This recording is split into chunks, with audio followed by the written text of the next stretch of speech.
Hi, I'm Victoria Stillwell, dog trainer and behaviour expert. I'm on the set of Home and Family with Dr. Kwane Stewart, and we treat the whole pet. I'm a trainer.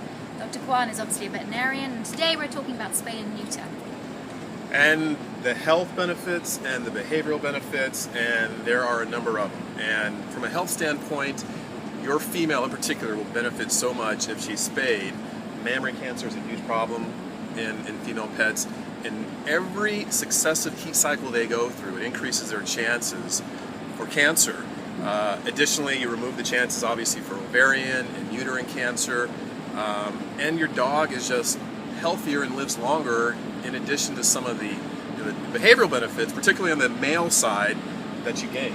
Yeah, males that aren't neutered tend to want to roam more in search of a female. They also can tend to be a little bit more reactive, a bit more irritable, therefore exacerbating aggressive response.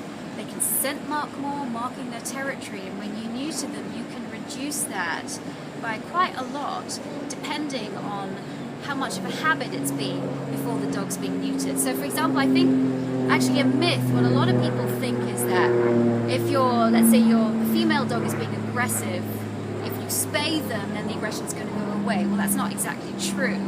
If your female dog is showing some sort of aggression and you do spay them, sometimes that actually makes the aggression worse in some dogs, whereas in others, sometimes the aggression does modify. So, the behavior, I think we've got to be really careful when a sort of one size fits all, because one size doesn't fit all. It's a conversation that you obviously need to have with the vet. Right, you want to individualize the treatment, the surgery time, the timing of the surgery. And there's one important thing I didn't mention.